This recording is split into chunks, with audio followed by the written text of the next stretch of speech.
마가복음 13장 9절부터 13절까지 제가 읽습니다. 너희는 스스로 조심하라. 사람들이 너희를 공회에 넘겨주겠고 너희를 회당에서 매질하겠으며 나를 인하여 너희가 관장들과 임금들 앞에 서리니 이는 저희에게 증거되려 함이라. 또 복음이 먼저 만국에 전파되어야 할 것이니라. 사람들이 너희를 끌어다가 넘겨줄 때에 무슨 말을 할까 미리 염려치 말고 무엇이든지 그 시에 너희에게 주시는 그 말을 하라. 말하는 이는 너희가 아니요 성령님이시니라. 형제가 형제를, 아비가 자식을 죽는데 내어주며 자식들이 부모를 대적하여 죽게 하리라. 또 너희가 내 이름을 인하여 모든 사람에게 미움을 받을 것이나 나중까지 견디는 자는 구원을 얻으리라. 아멘. 주님의 이름 때문에 주님의 제자들 또한 주님의 백성들, 주님을 믿는 우리 크리스천들, 그리스도인들이 핍박을 당하고 심지어는 죽임을 당하게 될 것이다 하는 말씀을 주님께서 증거하고 계십니다. 마가복음 13장 13절에 또 너희가 내 이름을 인하여 모든 사람에게 미움을 받을 것이나 나중까지 견디는 자는 구원을 얻으리라. 나중까지가 언제겠습니까? 이 12절에 가면 형제가 형제를, 아비가 자식을 죽는데 내어주며 이렇게 순교당하는 사람들의 나중이란 순교당할 때까지겠지. 너희가 죽도록 충성하라. 그리하면 생명의 면류관을 얻을 것이다. 죽도록은 죽는 순간까지라도 충성하라. 주님에 대한 믿음, 전능하신 아버지 하나님을 경외하면서 후퇴하거나 물러서지 말라 하는 말씀입니다.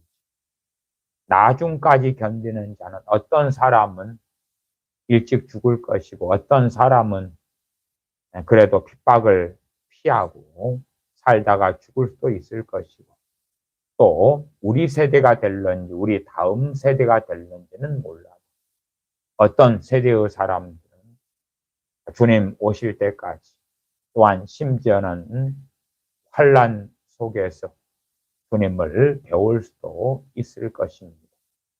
그렇다면 살아생전에 주님을 배우는 사람들은 그 나중이란 주님을 배우는 그 때까지가 되겠죠. 누구에게라도 중도에서 주님에게서 등을 돌리고 돌아서는 것을 기뻐하시는지 아니하시고 어떤 자들이 궁극적으로 그 아버지 나라의 영광에 들어갈 것이냐 할 때에 나중까지 견디는 자가 들어가게 될 것이다.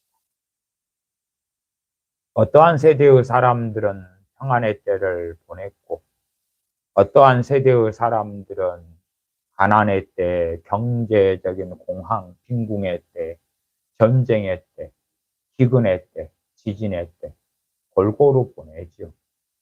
우리가 이제 글로벌화가 되고 전 세계가 이 인터넷 등을 통하여서 단일 세계처럼 지구 반대편에 일어나는 일을 오늘 알 수가 있기 때문에 그래서 우리는 많은 이 시대의 상식들을 가지고 있습니다.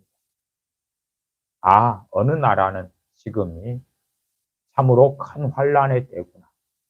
어느 나라에는 기근이 있구나. 어느 나라에는 홍수가 있구나. 어느 나라에는 끔찍한 지진이 일어났구나. 어느 나라에는 내전, 내란 속에 고통을 받고 있구나. 어느 나라에는 악한 정권이 들어서서 백성들에게 비극이 일어나고 있구나. 아프가니스탄의 탈레반 정권 같은 것이 되기도 하겠죠. 그래서 뭐 어느 나라의 어느 세대는 평안을 누릴지 몰라도 또 다른 나라들에서는 그와는 다른 처지에 있게 된다 하는 것은 아주 기본적인 상식에 속합니다. 우리 한반도도 마찬가지 아니었습니까? 한반도의 역사 속에서 어느 때는 평안했고, 어느 때는 전쟁에 있었고, 어느 때는 기근에 있었고, 가난과 굶주림에 있었지요. 오죽하면 고려시대에는 고려장이다. 그래서 부모님을 산속에다가 내어다 버리는 그러한 일들이 일어났겠습니까? 또 최근래에 우리 대한민국 같은 경우는 거의 이 한반도 역사 유사 이래로 수십 년 동안 경제 성장과 경제 발전의 때를 보내었죠. 뭐 일반적으로 한 30년 이렇게 이야기합니다. 30년 돈을 잘 벌고 승승장구했고, 그러나 이제 뭐 앞으로 인구의 감소의 문제도 심하고 고령화의 문제도 심하고, 또한 전 세계가 세계화에서 벗어나 탈세계화 이런 문제에 심하기 때문에 수출로 먹고 사는 대한민국의 형편에서는 이제는 수출의 길이 많이 어려워지고 막혀져 가고, 또한 경제적으로도 경제에 침체에 들어가는 경제 성장률을 보면 뻔히 알고, 또 기존에는 중국이 제1의 무역 우리나라의 수출 국가였으나 중국의 경제는 굉장히 안 좋지요. 전체 중국의 빈집이 한 6억 채 정도 있다고 알려지고요. 그 다음에 사람이 살만한 그런 집들, 아파트 같은 이런 것은 빈집이 1억 채가 되는. 그래서 중국 안에서 경제적인 문제는 사실은 심각하죠. 중국의 경제의 회복이다. 실상 중국이 뭐 망하지는 않을 겁니다만, 그러나 중국도 과거처럼 승승장구했던 때를 보내기는 어렵다, 이렇게. 어쨌든 뭐 중국이 우리나라의 수출의 중요한 부분을 차지해 왔으나 지금은 이제 많은 것이 변했지요. 그래서 오히려 중국의 수출이 아니라 중국의 것을 많이 수입하고 대중 무역의 적자를 보는 그런 시대에 돌입해 가지고 있습니다. 대한민국 땅, 한반도 땅도 계속하여 변해오지요. 물론 뭐 우리나라 대한민국의 일반인들 말고 우리 크리스천들이라도 사실은 잘못된 기대를 합니다. 하나님의 말씀은 단기적인 것이 아니라 종국적인 것에 대하여 말씀합니다. 종말에 대하여 이러한 마가복음 13장이나 주님께서는 마태복음 24장이나 누가복음 21장에 종말에 대하여 말씀합니다. 종말은 유토피아가 아니라 대환란이 올 것이고 끔찍한 재난이 올 것이다. 그렇게 말씀하십니다. 그럼에도 유감스럽게 상당히 많은 우리 기독교인 크리스천들은 자신의 세대 동안에 아름다운 것들을 꿈꿉니다. 좋은 날을 보기를 원하죠. 평안의 때, 풍요의 때, 복지의 때, 그런 때를 자신의 세대만이 아니라 자자손손이 혹은 뭐 자신의 자식 때, 또한 손주들 때까지는 평안과 풍요의 때를 보내기를 원하고, 심지어 기독교인임에도 불구하고 자신들의 기도와 믿음을 통하여, 그래서 한반도든지 대한민국 땅이든지 잘 기도하면, 많이 기도하면, 잘 믿으면, 그러면 복지와 평안과 대한민국의 미래와 발전과 대한민국이 마치 유토피아가 될 수 있는 양 꿈꾸죠. 신사도에 소위 자칭 선지자라고 하는 많은 자들이 대한민국이나 한반도를 놓고 애언들을 많이 했지요. 그래서 통일이 곧 될 것이고, 통일된 다음에는 전 세계에서 몇 번째 나라가 되고, 동북아에서 어떤 위상을 가진 나라가 되고, 어떤 국민 소득이 얼만큼 대단하게 될 것이고, 광화문에서 정광훈 씨 같은 사람들이 많은 사람을 미혹했고 지금도 하고 있는 것은 그런 친구가 뭐 세계 기독청을 세우면 국민 소득 5만 불의 시대가 되고 어마어마한 관광객이 오고 전 세계의 기독교의 메카 중심지가 대한민국 땅이 되고 뭐 그러한 걸로 감언이 썰하니까 상당한 기독교인들이 자기가 원하고 갈망하는 것과 이 정광훈 씨가 말하는 것이 같거든요. 그러니까 딱 코드가 맞는 거예요. 신사도 사람들의 신앙 서적들이 번역이 되고 출간돼서 베스트셀러들이 많이 된 것은 대한민국 기독교인들하고 코드가 같은 거예요. 자기들이 듣고 싶은 이야기를 신사도 선지자다, 사도다 하는 자들이 책을 쓰고 소위 강연하고 설교하고 집회를 하고 그렇게 말을 해주는 거예요. 그러니까 얼마나 마음에 들고 좋습니까? 그렇게 현혹될 준비들을 하고 있는 거죠. 그러나 우리가 때로 우리 세대에 혹은 뭐 어느 나라 어느 지역에서 평안의 때를 보내고 있다고 가정한다고 합시다. 그것은 예외다. 예외다는 걸 기억하셔야 돼요. 중세 암흑기 천년 이야기하지 않습니까? 그러면 중세 암흑기 천년 동안에 신실한 믿음의 사람들이 없었겠습니까? 있었겠습니까? 있었지요. 엘리야 선지자 때도 내가 여호와를 향한 열심히 특심하온데 나만 남았습니다 했을 때 하나님께서는 그에게 호렙산에서 바알에게 무릎 꿇지 않는 7천인을 내가 남겨두었다. 또한 그 말씀이 로마서에 다시 반복되죠.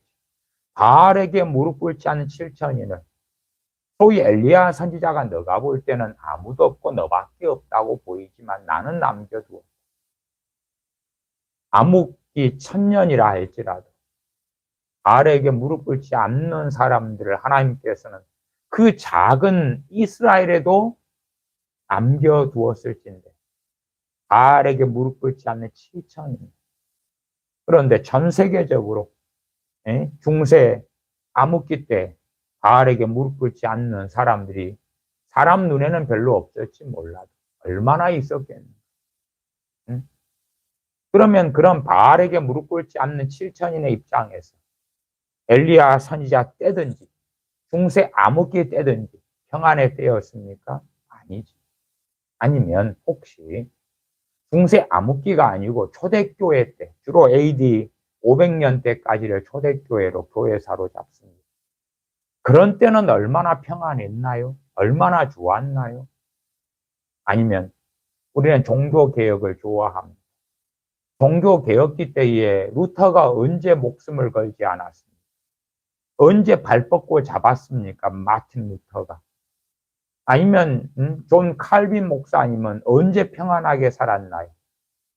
그는 난민 되어서 그래서 스트라스부르크로 가다가 제네바에 정착했다가 다시 스트라스부르크로 쫓겨났다가 다시 돌아오고 그러나 자기 나라에서 자기 나라 프랑스 고향 땅에서 신앙생활하고 산 게 아니다 그 말이. 어느 때는 자신의 고향 땅에 도망가고 도피해 있다가 불가피하게 더 떠날 수밖에 없어서 스트라스부르크로 가는 길에 종교개혁에 참여하게 되지.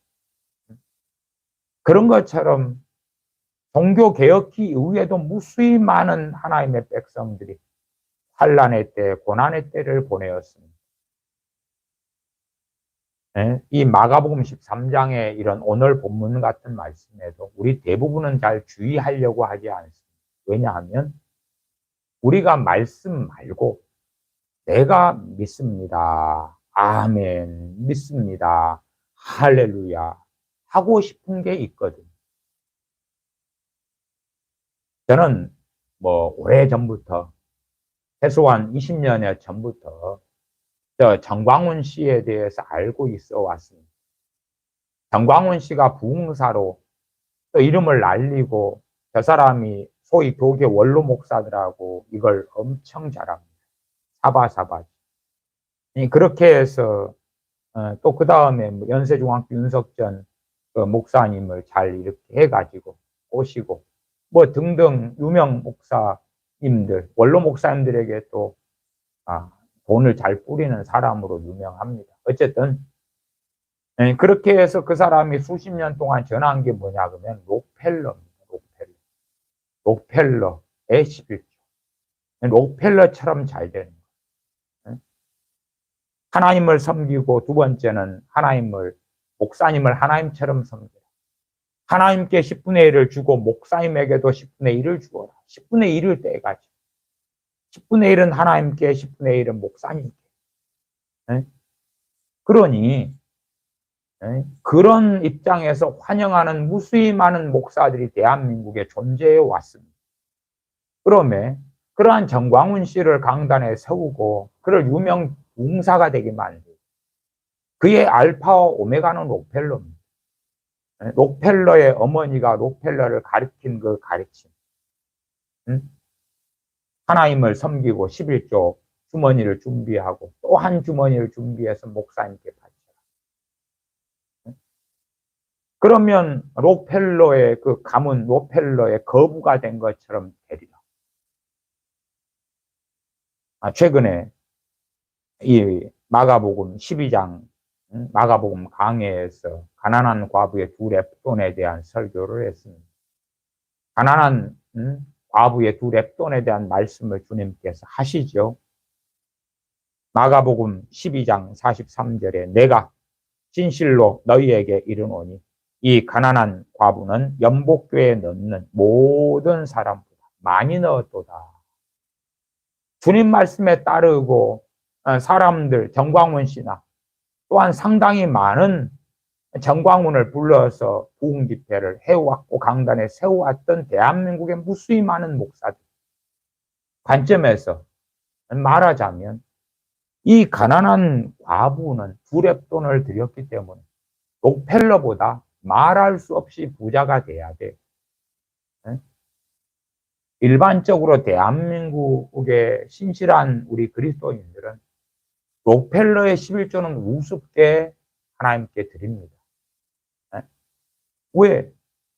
대한민국의 신실한 크리스천 치고 11조 생활 안 하는 사람이 어디가 있는? 없어서 안 하지. 신실한 사람은 소득이 있으면 합니다.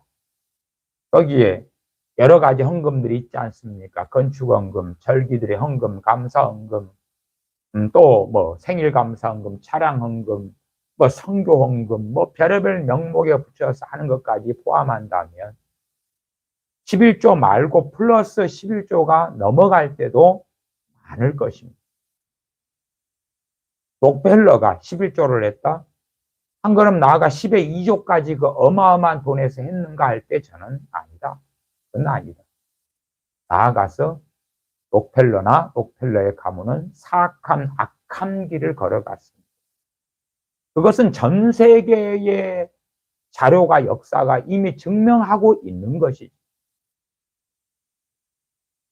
그러나 정광훈 씨 같은 사람이 원하고 욕망하는 게 있기 때문에 록펠러를 이용해서 마치 진리를 전하는 양 오도하고, 많은 목사들은, 대한민국의 원로 목사들의 상당한 자들은 정광훈과 손을 잡아왔고 함께해 왔습니다.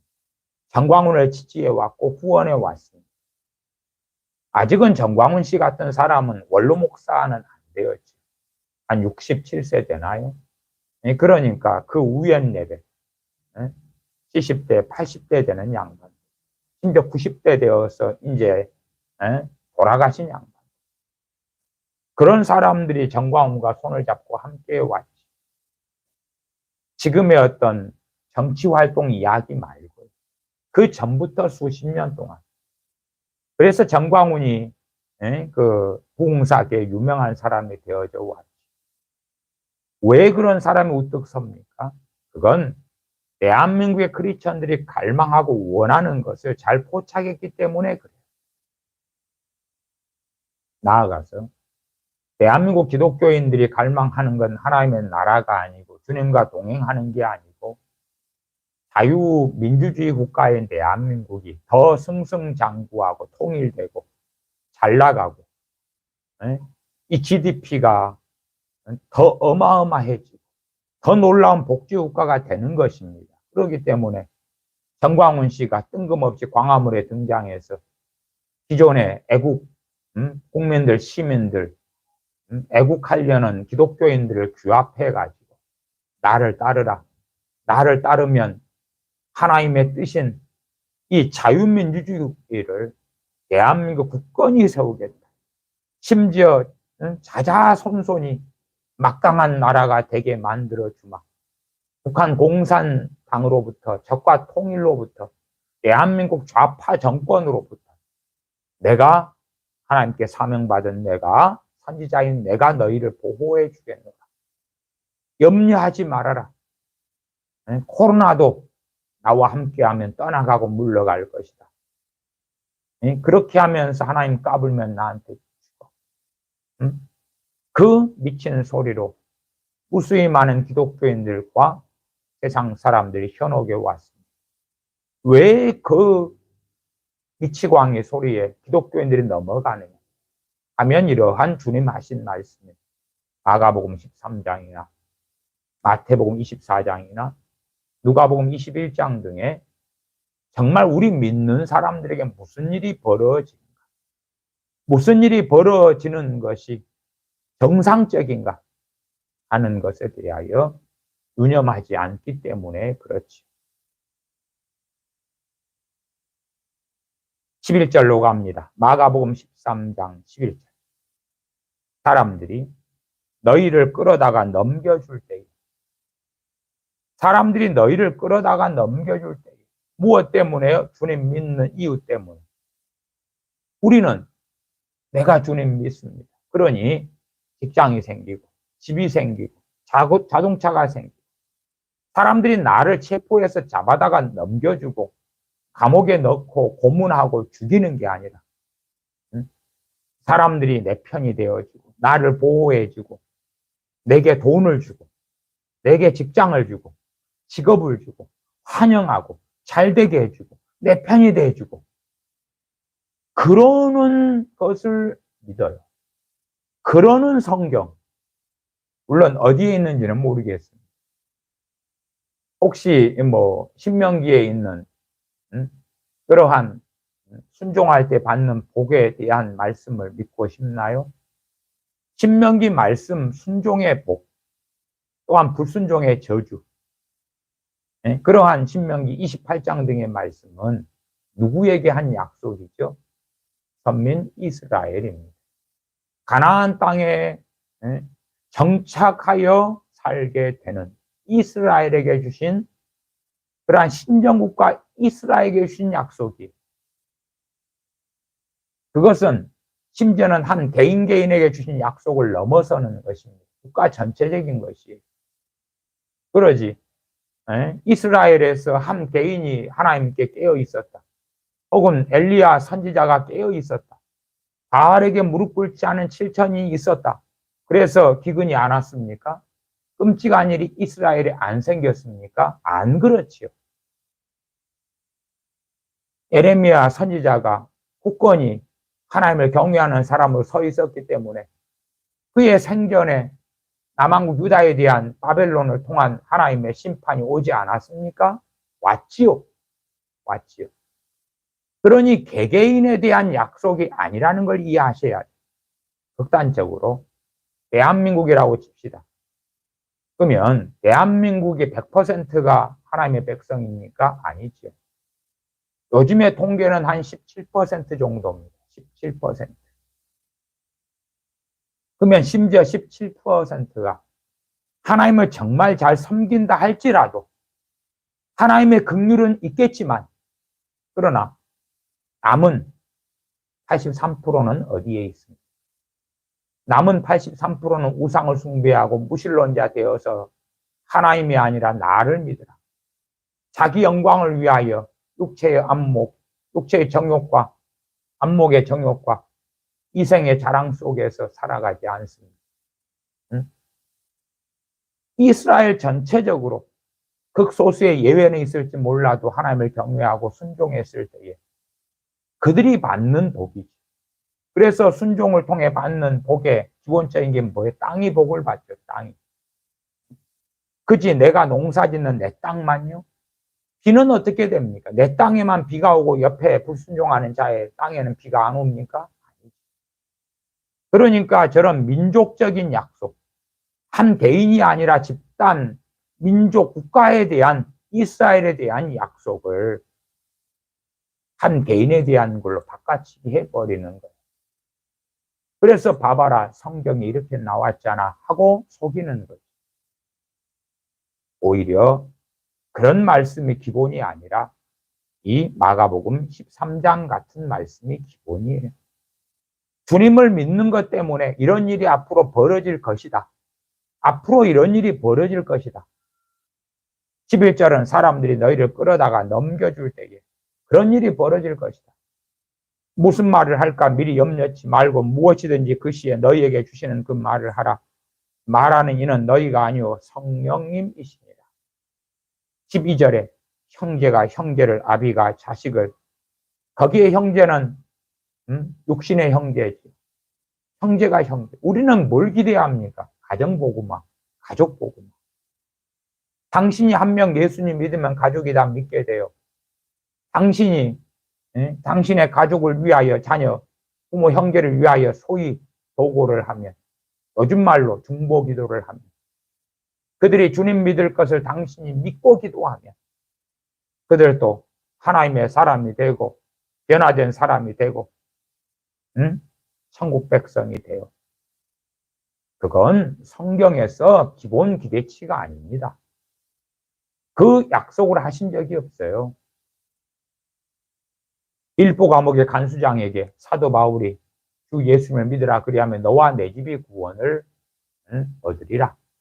그건 빌립보 감옥의 간수장에 대한 사도 바울의 애언이었고 그건 그대로 사도행전에 성취되어 있는 것이 나와 있습니다.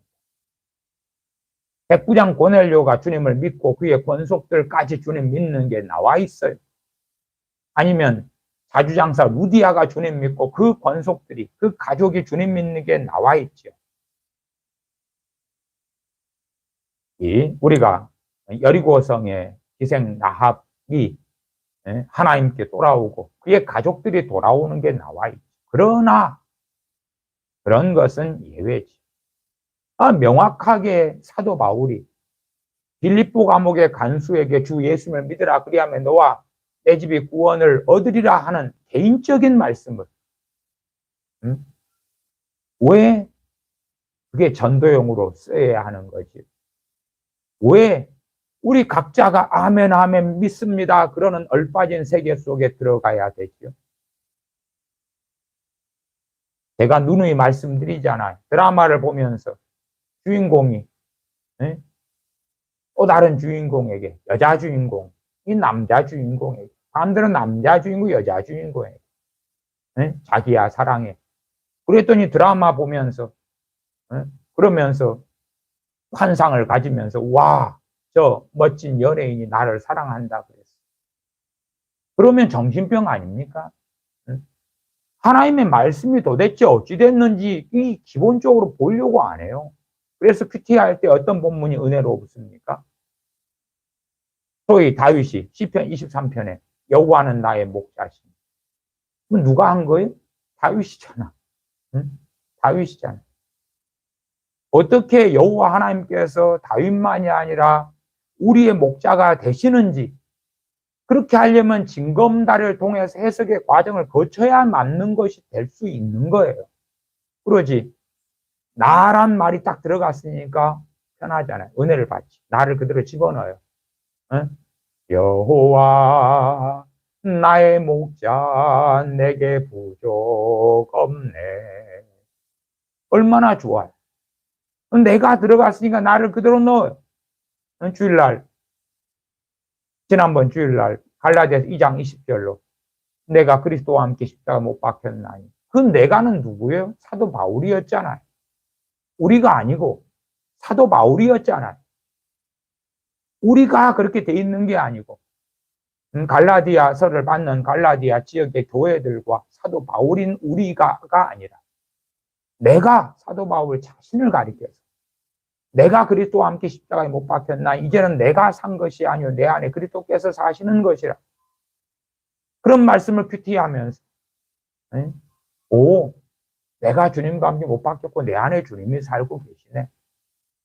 그런 해석이 맞으려면 징검다리를 거쳐서 그래서 어떠한 조건, 어떠한 이해 속에서 이 말씀이 우리의 말씀이 될 수 있는지를 다루어야 하는 것이지 뜬금없이 그냥 사도 바울 자리에 나만 집어넣으면 돼요. 그러면 차라리 당신들이 신사도 사람들처럼 사도라 그러지.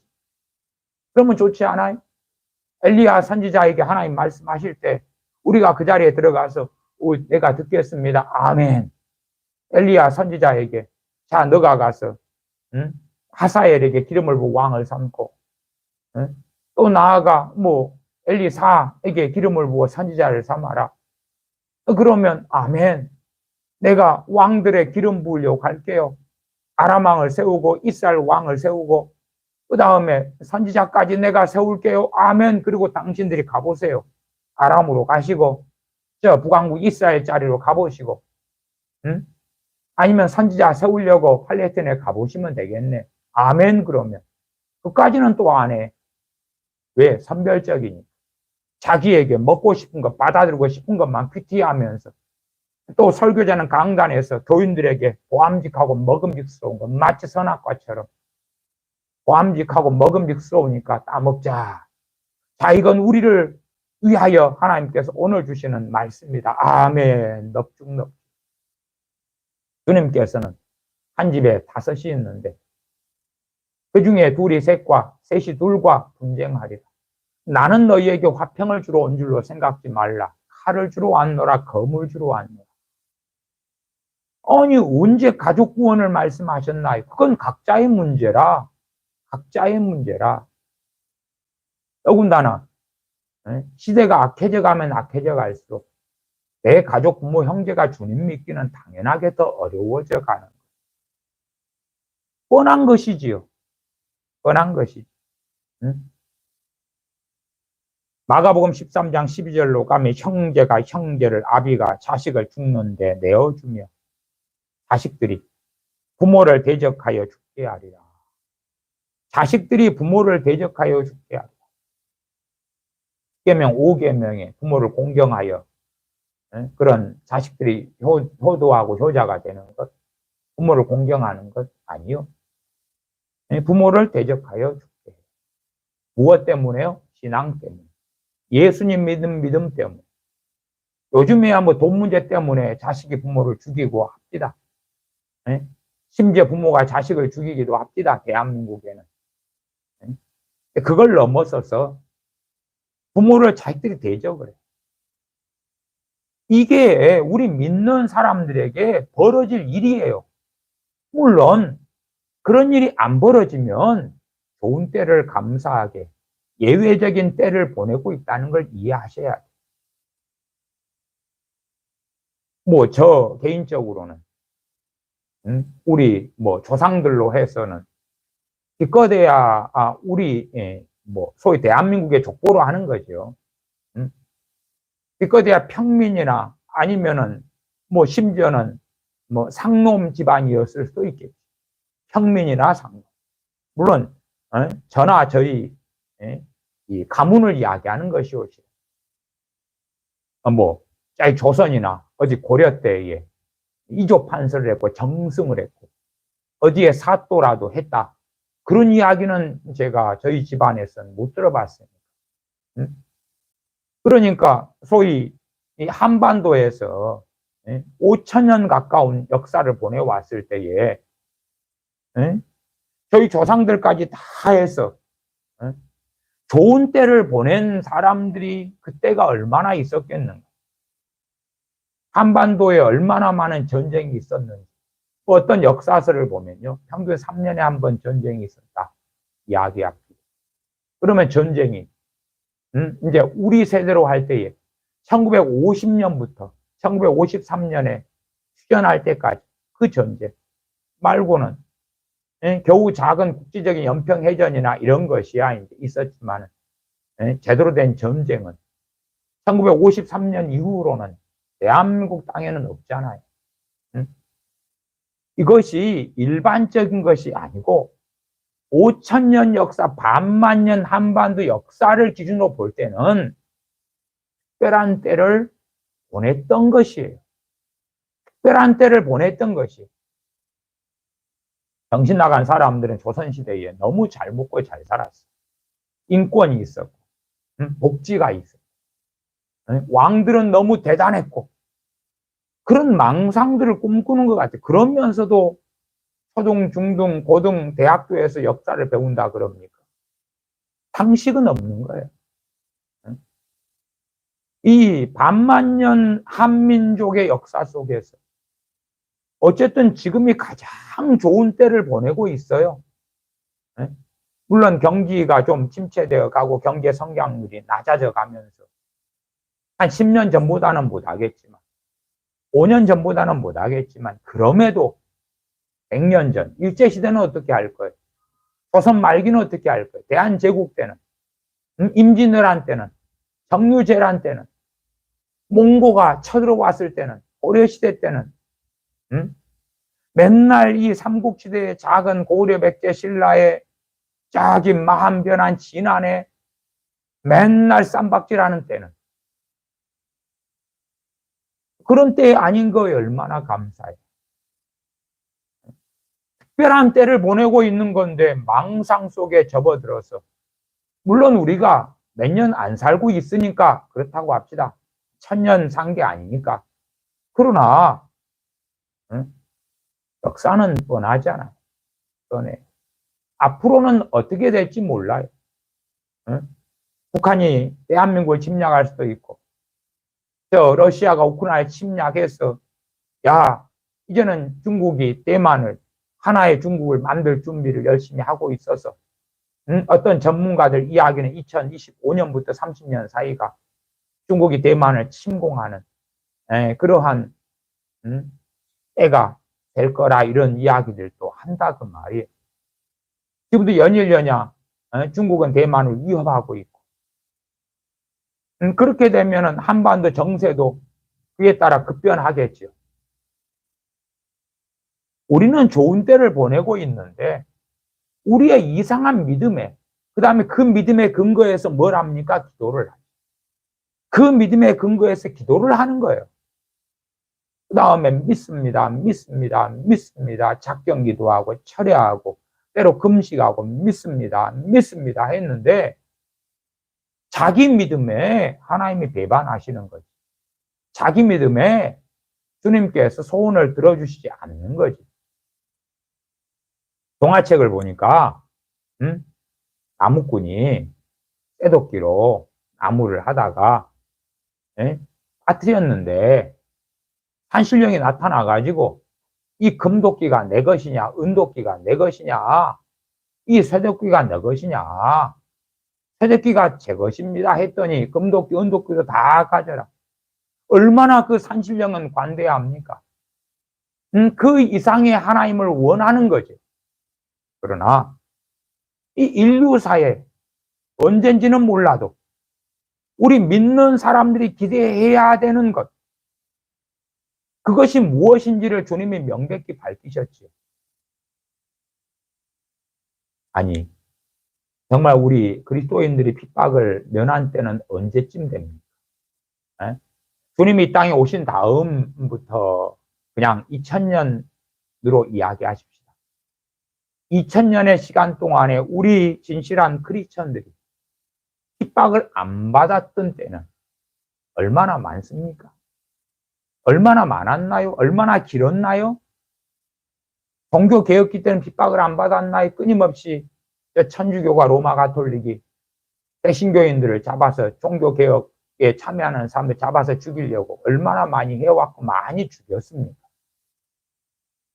우리 한반도 역사에서도 뭐 근래로 가면은 조선 말기에 복음이 전파되었을 때에, 예?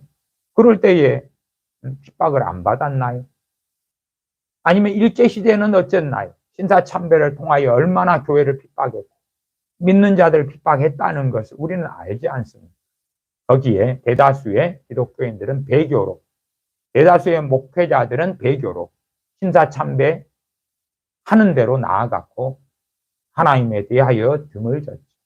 그 핍박도 이 한반도에 우리 믿음의 선배들은 대부분을 견뎌내지 못했죠. 물론 우리는 정신승리하고 싶어 합니다.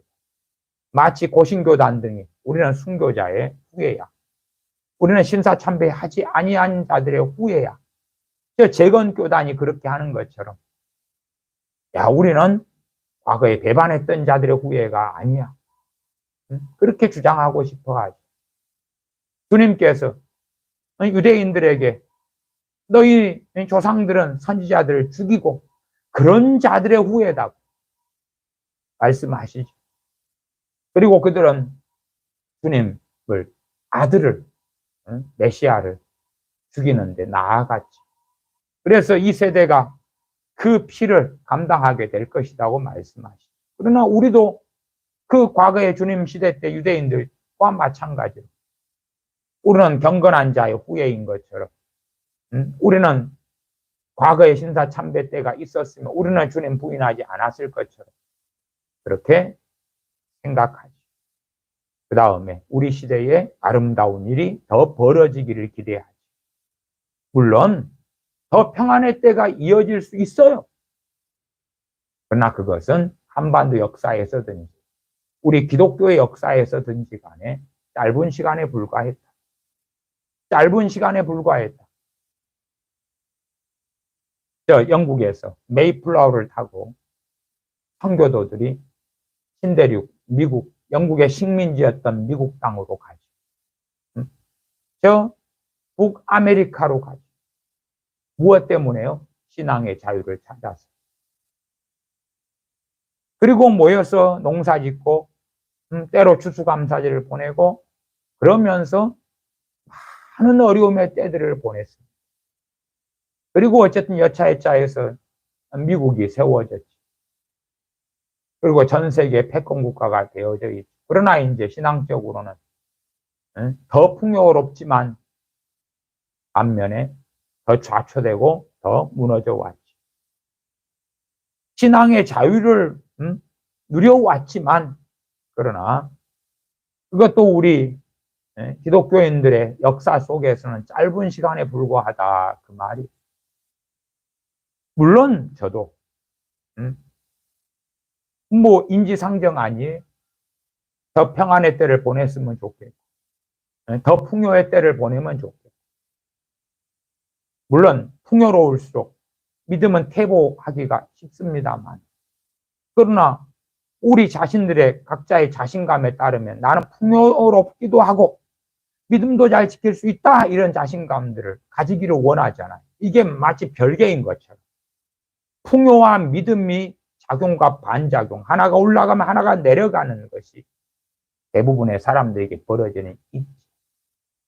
한편으로 좀 어려운 이야기지만 왜 욥에게 고난을 허락하셨을까 했을 때에 욥을 끝까지 사랑하셨기 때문에 욥에게 영원한 안식을 주시기 위하여 저는 그에게 핍박을 허락하셨을 것이다. 그런 말씀도 돼요. 그 다음에 욥과 같은 신앙이나 욥과 같이 좁은 길을 걷는 사람들에게 너희는 준비해라. 예외는 있겠지만 욥과 같은 그러한 일들이 너희에게도 일어날 수 있다. 의인 욥에게 벌어졌던 일이 너희에게도 충분히 일어날 수 있기 때문에 성경 말씀에 비추어서 그래서 기대감을 가지고 살아야지. 그리고 이 땅에서의 소망이 아니 영원한 소망을 가지고 살아야지. 엉뚱하게. 저 록펠러의 11조 같은 미친 가르침처럼 주님 믿으면 잘 됩니다. 예수님 믿으면 잘 됩니다. 그게 요즘의 전도예요. 요즘의 전도. 요즘의 전도고 유명인을 세워서 간증하면서 전도 집회를 하고 예수님 믿으면 자녀가 잘 되고 가정이 잘 되고 가난에서 해방되고 부요해지고 그러한 주장 가르침들처럼 그렇게 하면 시간 지나서 자신의 욕망이 해결되지 않으면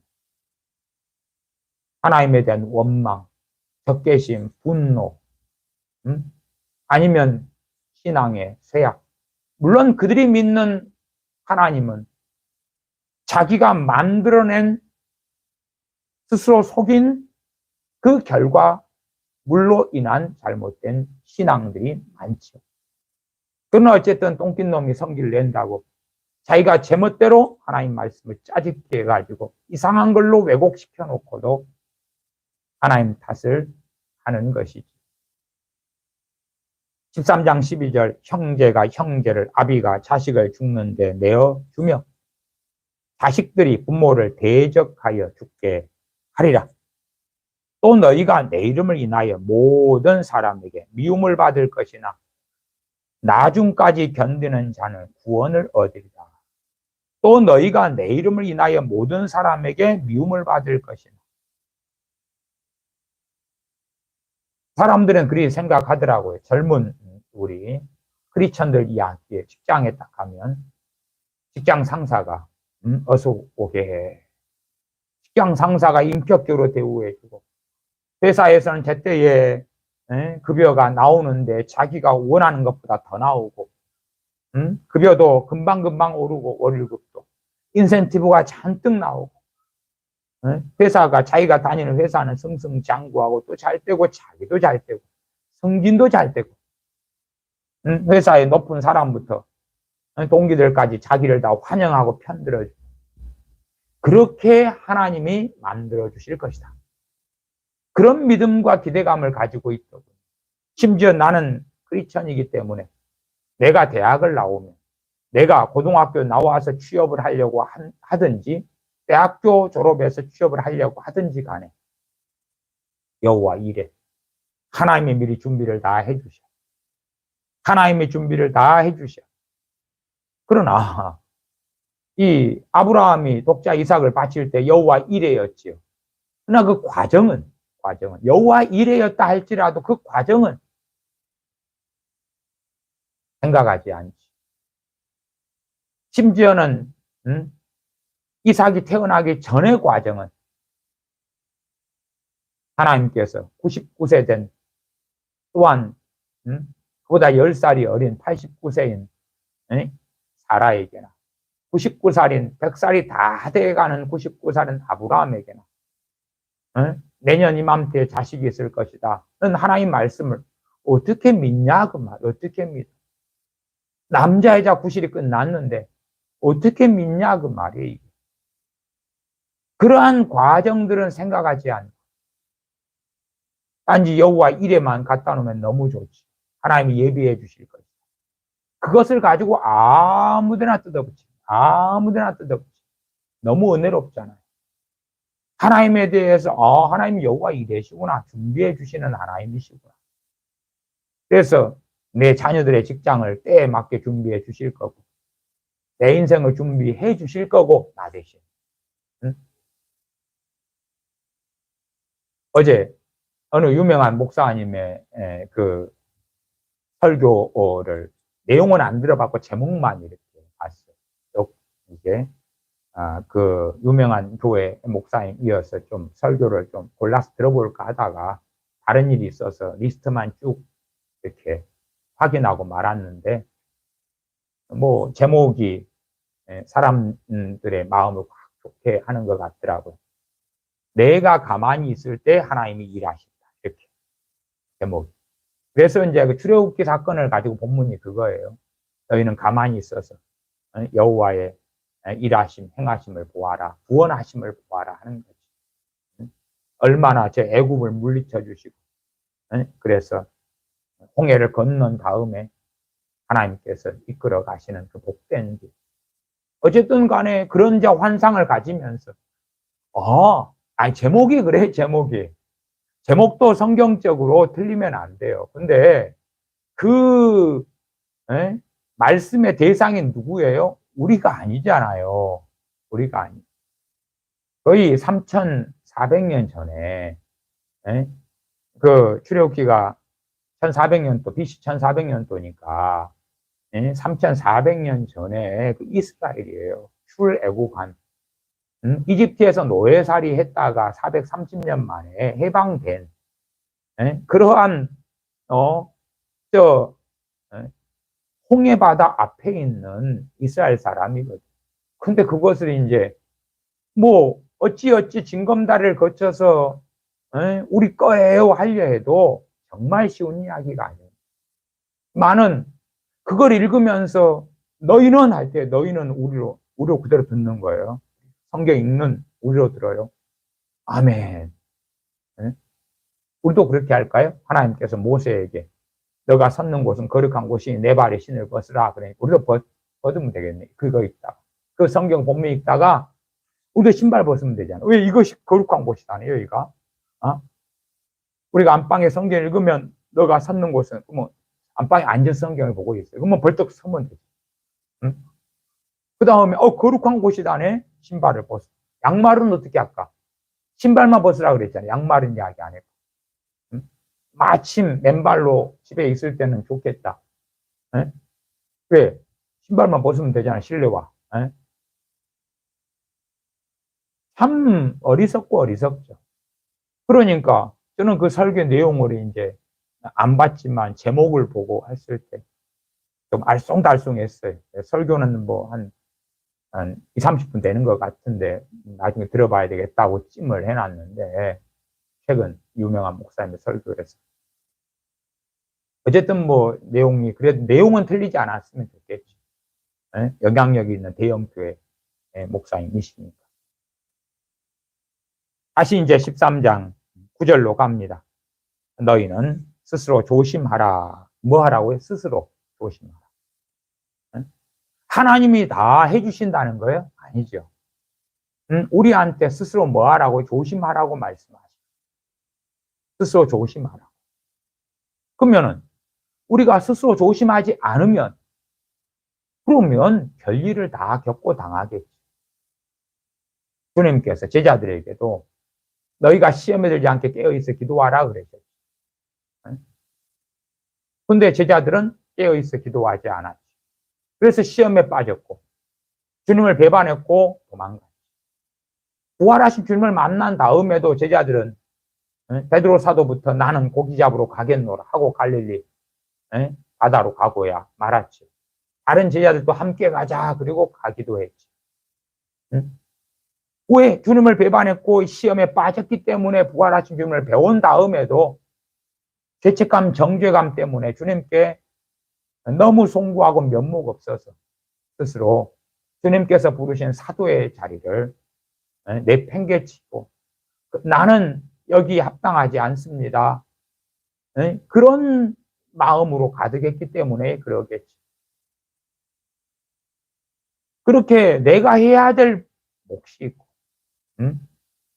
주님이 도와주시는 부분이 있고 전능하신 아버지 하나님께서 은혜 주시는 부분이 있고 내가 해야 되는 부분이 있는 거예요.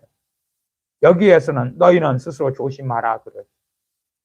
왜 조심하라고 말씀하시느냐? 사람들이 너희를 공회에 넘겨주겠고 너희를 회당에서 매질하겠으며 우리가 이러한 사건들의 가장 먼저 된 사건으로서는 오순절 이후로서는 거기에서는 스데반 집사님의 순교 이후로 벌어진 사건을 알죠. 사도 바울 되기 전에 청년 사울로 인한 교회의 핍박. 그래서 회당에 세워놓고 억지로 강제로 주님을 부인하게 했다 그랬죠. 그 다음에 뭐 했어요? 회당에서 매질했고 공회에 넘겨주어 재판받게 했고 출교시켰고 그러나 거기에서 상당한 하나님의 백성들은 온 유대와 사마리아로 도망갔죠. 조심했기 때문에. 그 다음에 심지어 다메섹, 다른 나라인 다메섹까지도 도망을 갔죠. 왜? 조심했기 때문에. 조심하지 않은 사람들은 잡혔죠. 왜, 뭘 믿었을지는 모르겠어요. 나를 보호해 주실 것이다, 지켜주실 것이다. 그걸 믿었는지도 모르죠. 그 다음에 이제 스테반 집사님의 순교 이전에는 사도들이 어쨌든 공회에 잡혀서 서게 되고 거기에 주님을 증언하는 그러한 말씀들도 사도행전에 나와 있죠. 채찍질도 당하기도 했고. 그것은 주님께서 그 예루살렘을 떠나라고 안 하셨기 때문에 그러한 때들이었다고도 볼 수가 있죠. 그러나 어느 때 됐으면 주님 말씀하신 명령에 따라 땅끝까지 이르러 내 증인이 되기 위하여 떠났어야 됐겠지. 온 유대와 사마리아 땅끝까지. 상당한 시간 동안에 베드로 사도는 그랬습니다. 베드로 사도는 유대인의 사도로 부르심 받았기 때문에. 그러나 이방인의 지역에 안 간 건 아니었죠. 많이 다니기도 했지. 그러나 특정한 때들은 유대인들을 중심으로 복음을 증거했지. 사도 바울은 처음에는 유대인을 중심으로 하다가 이방인에게로 가리라. 그리고 이방인의 사도로 부르심 받은 것을 더 실제적으로 확증시켰고 이방인 중심의 사역을 했지요. 물론 유대인들에게도 복음을 전할 기회가 있으면 전했습니다만은. 그래서 사도들이 채찍질 당한 사건이 단순하지는 않습니다. 그래도 너희는 스스로 조심하라. 그 다음에 스테반 집사님의 순교 이후로는 단순하게 말씀드릴 때는 조심하지 않은 사람들, 한 걸음 나아가서 깨어있지 않은 사람들. 깨어있었던 빌립 집사님은 전도자 빌립이 되어져서 사마리아의 성에 가서 복음을 증거하고 부흥이 일어나고 또 그럴 때에 성령님께서 그를 이끌어 가시죠. 그렇게 해서 이디오피안 내시에게 복음을 증거하고 그 다음에 또 성령님께서 이끌어 가시죠. 49절 너희는 스스로 조심하라. 사람들이 너희를 공회에 넘겨주겠고 너희를 회당에서 매질하겠으며 나를 인하여 너희가 관장들과 임금들 앞에 서리니 이는 저희에게 증거되려 합니다. 사도 바울을 통해서 임금들 앞에 서서 관장들 앞에 서서 재판받으며 복음을 증거하는 것들을 사도행전에서 우리가 확인할 수 있는 대표적인 사건들이었죠. 10절 또 복음이 먼저 만국에 전파되어야 할 것입니다. 복음이 만국에 전파되어야 할 것이다. 마태복음 24장 14절에는 같은 말씀인데 이 천국 복음이 모든 민족에게 증거되기 위하여 온 세상에 전파되리니 그제야 끝이 오리라. 거기에서 모든 민족에게 전파된다. 모든 민족하고 여기 만국하고는 이 헬라어가 같은 단어입니다. 그래서 모든 민족이 모든이 헬라어로 파스고요. 민족이 에드노스인데 이 원문에가 파스 에드노스 그렇게 되어 있고 마태복음 24장 14절에 모든 민족에게 할 때도 거기도 파스 에드노스 이렇게 되어 있어요. 같은 말이에요. 주님 같이 말씀하셨는데 그러나 이제 번역상에는 좀 다르게 되어져 있죠. 내용은 당연히 같습니다. 그러니까 극단적 문자주의에 사로잡히는 것은 좋지 않죠. 물론 저는 말씀의 문자주의를 중심으로 살피고 무엇보다 성경의 문맥을 중심으로 살피는 입장입니다.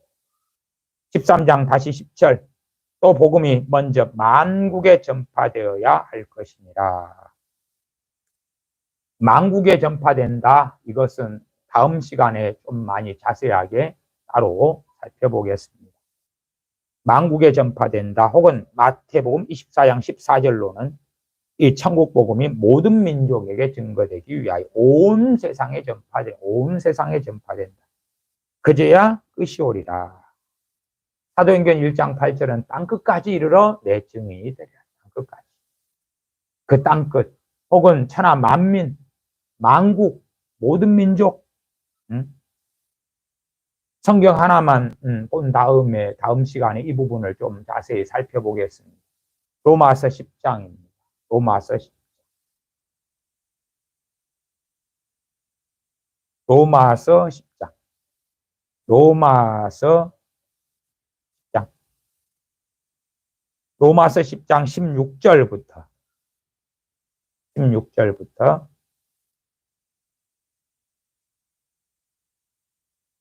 16절부터 읽어갑니다. 로마서 10장 16절부터. 그러나 저희가 다 복음을 순종치 아니하였도다. 이사야가 가로되 주여 우리의 전하는 바를 누가 믿었나이까 하였습니다. 그러므로 믿음은 들음에서 남의 들음은 그리스도의 말씀으로 말미암았느니라. 그러나 내가 말하노니, 내가는 누굽니까? 사도 바울입니다. 내가 말하노니 저희가 듣지 아니하였느뇨. 복음을 들어보지 못했느냐? 그게 아니다. 그렇지 아니하다. 그 소리가 온 땅에 퍼졌고 그 말씀이 땅끝까지 이르렀도다 하였느니라. 시편 19편 4절의 말씀을 인용한 것입니다. 복음이 어찌 됐다고요? 복음의 그 소리가 온 땅에 퍼졌다. 사람들은 자꾸만 그렇게 생각하지요. 지금 땅끝까지 복음이 안 전해진 것 같은데, 이게 땅끝이든 온 땅이든 또 마찬가지.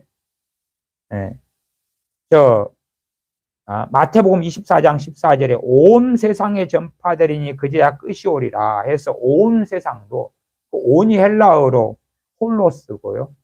파스하고 같은 말이에요. 모든 그 말이고, 온 세상 할 때 세상이 오이쿠메네입니다. 오이쿠메네는 세상만이 아니라 땅도 세상이에요. 오이쿠메네 뜻이 세상이나 땅이나 이런 단어들이에요. 그러니까 온 땅에 전파됐다 그러면 온 오이쿠메네에 전파됐다. 마찬가지예요. 그냥 유사하게 반복적으로 같은 개념과 뜻의 단어를 모든 민족, 모든 열방, 온 세상, 땅끝 이렇게 같이 쓰고 있다 하는 것을 이해하셔야 됩니다. 그 소리가 온 땅에 퍼졌고 그 말씀이 땅끝까지 이르렀도다 하였느니라. 언젠가 그렇게 될 것이다가 아니에요. 듣지 못하였느뇨? 그렇지 아니하다 하면서 시편 19편 4절의 말씀 인용하면서 이게 성취가 되었다고 사도 바울은 선언하고 있잖아요. 사람들의 생각에 주장하고 믿고자 하는 땅끝하고 성경에 말씀하는 땅끝은 다르죠. 그러나 그것을 무엇이라고 말하든지 간에 사도 바울은 시편을 통해 확증하고 있습니다. 로마서에. 우리 로마서 너무 좋아하잖아요. 로마서는 복음의 핵심이 나와 있죠. 로마서는 너무 귀하지. 그 로마서에 시편을 인용하여 그 소리가 온 땅에 퍼졌고 그 말씀이 땅끝까지 이르렀도다. 그렇게 명확히 증거하고 있죠. 19절 그러나 내가 말하노니 이스라엘이 알지 못하였느뇨.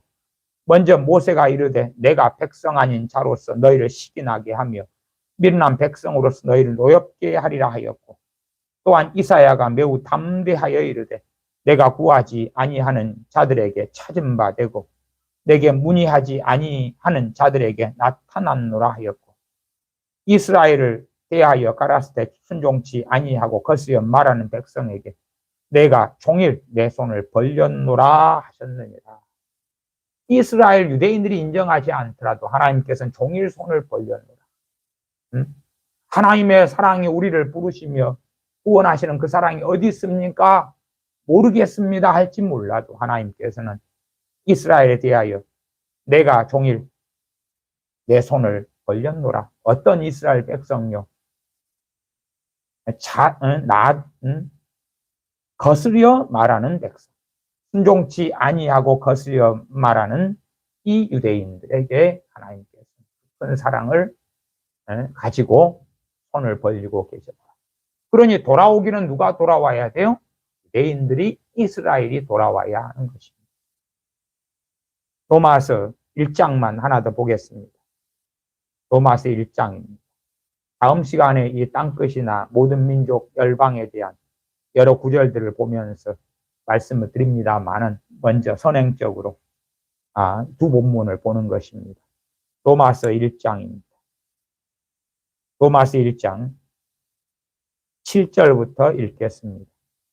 로마에 있어 하나님의 사랑하심을 입고 성도로 부르심을 입은 모든 자에게 하나님 우리 아버지와 주 예수 그리스도로조차 은혜와 평강이 있기를 원하노라. 로마에 있는 기독교인들에게, 로마에 있는 교회, 로마에 있는 그리스도인들에게 서신이 쓰여진 거죠. 8절. 첫째는 내가 예수 그리스도로 말미암아 너희 모든 사람을 인하여 내 하나님께 감사함은 너희 믿음이 온 세상에 전파됨이로다. 무엇을 말씀합니까? 너희 믿음이 온 세상에 전파됨이로다 라고 선언되고 있죠. 뭐 로마서가 정확히 몇 년에 쓰였느냐 말들이 많습니다만 복잡한 거 없이 그냥 최소한 AD 50년대, AD 50년대. 뭐라고 선언합니까? 너희 믿음이 온 세상에 전파됨이로다. 그렇게 말씀이 증거하잖아요. 우리가 생각하는 어떤 개념이 아니라 성경은요, 어떤 경우는 성경만의 개념과 뜻을 사용합니다. 그래서 우리가 때로는 세상에서 사용하는 개념과 뜻이 있고 그것이 성경에 쓰는 단어하고 같은 개념을 쓸 때도 있지만 그러나 이런 온 세상이나 땅끝이나 이런 것은 일반적인 사람들이 가진 그런 개념이 아니라 성경의 말씀의 개념을 우리가 살피고 하나님의 말씀을 이해하고 깨닫고 믿을 때는 성경의 개념에 따라서 그렇게 해야 된다. 그러면 온 세상의 복음은 전파되었죠. 로마 교인들의 믿음도 온 세상에 전파되었는데 이 로마서만 해도 1장과 10장이 증거하고 있잖아요. 그러면 온 세상이든 땅끝이든 전파되고 증거되었고 퍼졌노라. 는 것이 확증되어져 있죠. 우리가 생각할 때는 어디 저기 아마존 밀림 아니면 아프리카 어디 저 오지의 누군가에게도 그렇게 생각하면서 어리석음 속에 빠질지 몰라도 하나님의 말씀은 그 개념을 사용하고 있지 않다는 것을 우리는 명심해야 됩니다. 전에 이 마가복음 13장에서 말씀드린 것처럼 우리의 기대치가 좋은 세상, 유토피아 혹은 국가적, 세상적으로는 아니어도 내 가정, 내 인생의 유토피아, 멋진 세상 그런 것을 우리가 경험하면 누리면 좋아요. 좋은 거예요. 그러나 우리 믿는 사람들에게 벌어질 일이란 또한 나아가 종말에 벌어질 일, 말세에 벌어질 일에 대해 주님이 말씀하신 거죠. 최소한. 그리고 이 종말과 말세, 마지막 날에 대한 개념도 본문에 없으니까 따로 자세히 안 다룹니다. 나는 이미 주님 오실 때부터 언제라 그랬어요? 마지막 날의 아들을 통하여 말씀하셨노라고 하지요. 성경의 종말이나 마지막 때는 주님 오신 다음부터 종말 말세에 들어간 거예요. 우리는 지금 시대를 그런 식으로 또 표현하죠. 말세지말, 말세 중에 마지막이다. 어쨌든 말세지말이든지 뭐든지 간에 말세에 속한 것이지. 그러면 주님 오시고 주님께서 핍박을 당하셨고 우리 죄 위하여 십자가를 지시고 죽으시고 부활하시고 승천하셨습니다. 그 다음에 사도들 이후로 끊임없이 주의 백성들이 핍박을 당해왔죠.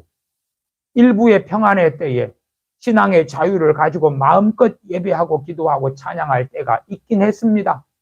지금 대한민국은 그게 가능한 때이기도 하죠. 그건 복된 때를 얼마가 누리는 것이고 항구적으로 그렇지는 않을 것이고 물론 여러분이 평안하게 신앙생활 평안한 때를 보내며 하시다가 주님을 배울 수 있다면 좋고 아름답고 복된 것입니다. 그러나 그것은 주님께서 하신 말씀에서 누구나가 누릴 수 있는 것도 아니고 일반적인 것도 아니고 오히려 이 말세에 주님께서 승천하신 다음에 우리 믿는 사람들에게 벌어지는 말세의 삶 속에서는, 그때부터 말세였는데 그 삶 속에서는 세상 사람들 우리를 핍박하고, 심지어는 형제가, 심지어는 부모가, 혹은 자식이 그렇게 핍박하고 심지어 죽이는 데까지 내어주는 삶의 길을 주님 믿고 따르는 사람들이 걸어야 할 것이다. 끔찍하게 자기 자식을 사랑하는데 자식이 부모를 배반하고 죽이려 하다니, 그까지 가지고도 그런 일도 안 벌어지고, 기껏해야 어떤 일 때문에 하나님 원망하는 자들도 저는 많이 만났냐 그러면, 자기 자식이 세상에서 실패를 해요. 자기 자식이 주님을 안 믿어요. 자기 자식이 세상 사람이 돼. 요즘 시대로 한다면 젊은 자식들이 마약을 해. 그래서 실망하고 절망하고 낙담하고, 주님 왜 이럽니까?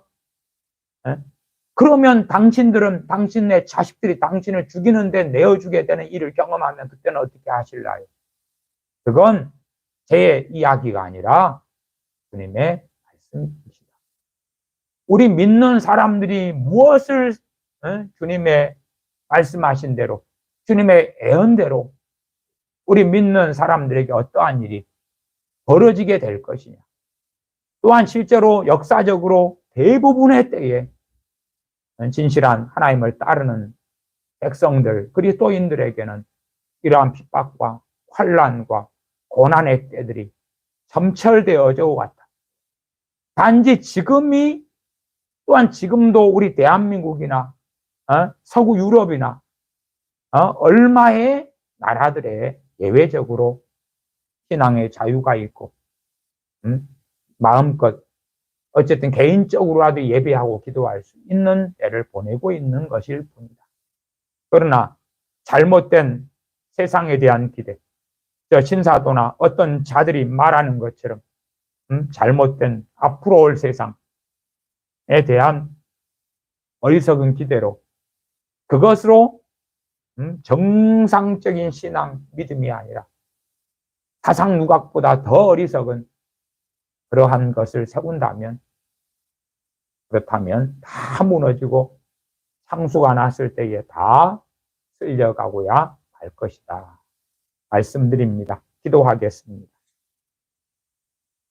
주님 말씀 기준에 따라서 우리의 신앙 믿음을 세우고, 주님께서 장차 벌어질 일에 대하여 말씀하셨고, 우리는 사도행전에서부터 교회가 받는 극심한 핍박들을 보아왔습니다. 또한 역사적인 그러한 얼마의 지식을 통해서라도 얼마나 오랜 세월 동안 주님을 믿고 따르는 이들이 핍박을 받았고 죽임을 당했으며 고향을 떠났으며 멸시와 천대를 받았는지를 배워왔고 들어왔고 알아왔습니다. 주님의 말씀을 기준으로 삼아서 말세에 벌어질 일들에 대하여 제대로 정신을 차리고 알며, 그리하여 우리의 굳건한 신앙 믿음을 준비함으로 핍박을 받는 상황 속에서, 배신과 배반을 당하는 상황 속에서, 심지어 내 가족이, 내 자녀가, 내 부모가, 내 형제가 우리를 죽이는 데까지 내어준다 할지라도 그 전에 견고한 믿음을 세워서 능히 승리할 수 있는 복된 자녀들 되게 하여 주시옵소서. 우리 주 예수님의 이름으로 기도하옵나이다. 아멘.